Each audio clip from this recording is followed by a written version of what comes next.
Assalamualaikum warahmatullahi wabarakatuh. Apa kabar adik-adik semua?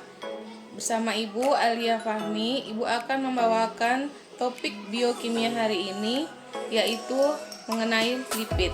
Mari kita saksikan presentasi berikut ini. Pembelajaran tentang lipid. Definisi lipid ini sendiri yaitu mengacu kepada senyawa-senyawa hidrokarbon yang sifatnya alipatis nonpolar dan hidrofobik, meskipun ada juga yang dari golongan siklis. Karena dia bersifat nonpolar, maka lipid ini tidak larut di dalam air, tetapi dia larut di dalam pelarut nonpolar. Contoh pelarut nonpolar antara lain ada ether, kloroform, dan juga inheksan. Fungsi biologis terpenting lipid di selangnya untuk menyimpan energi sebagai komponen struktural membran sel dan juga sebagai pensinyalan molekul. Suatu molekul dikategorikan lipid jika dia memiliki kriteria sebagai berikut. Yang pertama, yaitu mempunyai kelarutan yang rendah di dalam air. Yang kedua, larut di dalam pelarut organik. Kemudian yang ketiga, terdiri dari atom karbon, hidrogen, dan juga oksigen sebagai penyusunnya. Berdasarkan strukturnya, lipid dibagi menjadi dua.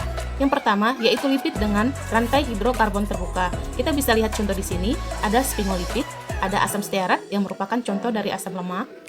Kemudian ada fosfoasil gliserol dan juga ada galactocerebrosid.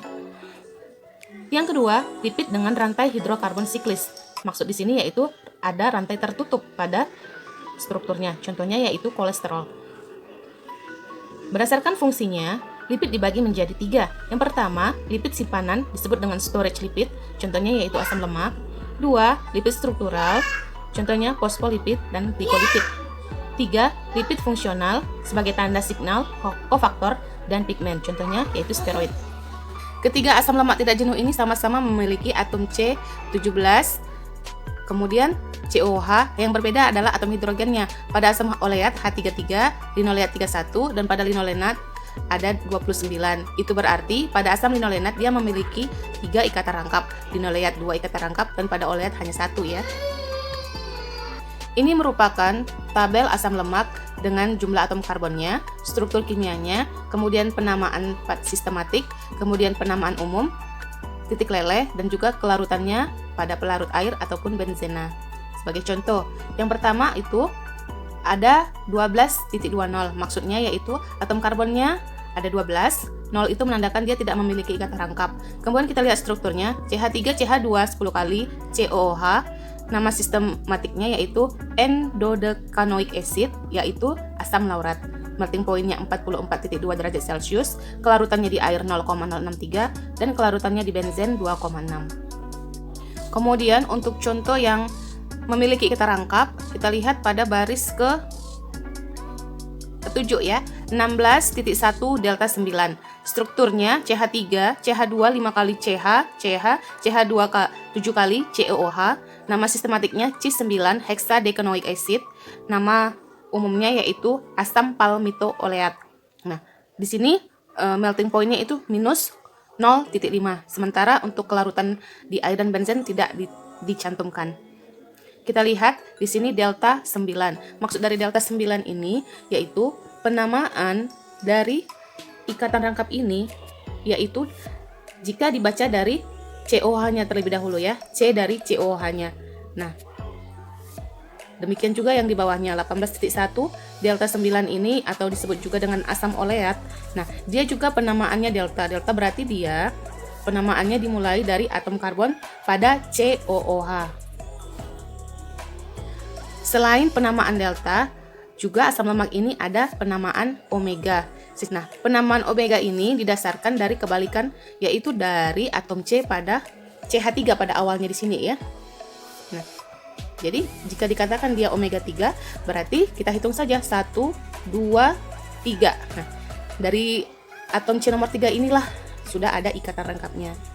Ini merujuk pada asam linolenat. Nah, kemudian omega 6. Omega 6 berarti ikatan rangkapnya ada pada atom C nomor 6.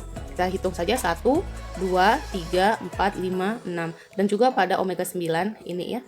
Pada atom C yang ke-9 jika dihitung dari CH3 dari metilnya ini. Kimia asam lemak dan senyawa yang mengandung asam lemak ditentukan terutama oleh panjang hidrokarbon dan juga derajat ketidakjenuhan dari rantai hidrokarbon. Makanya semakin rendah kelarutannya di dalam air.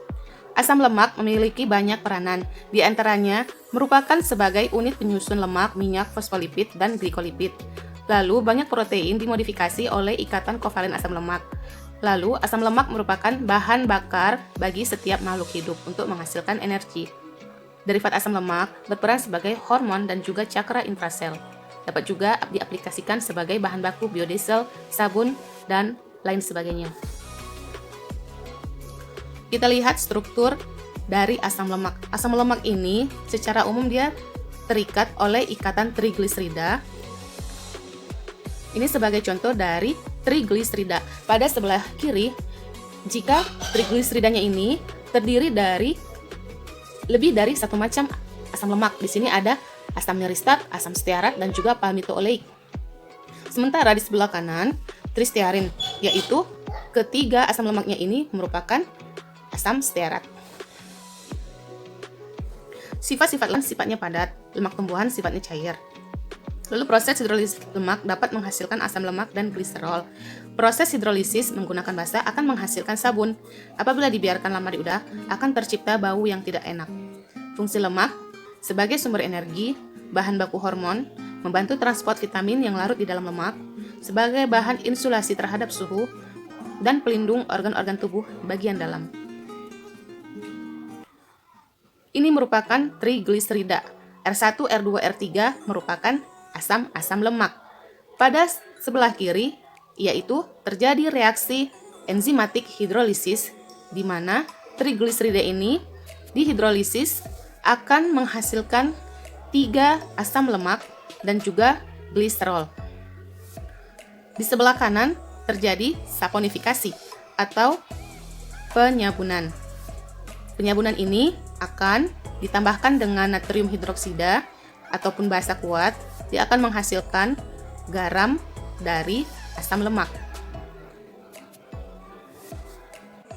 Demikianlah pembelajaran biokimia dengan topik lipid hari ini.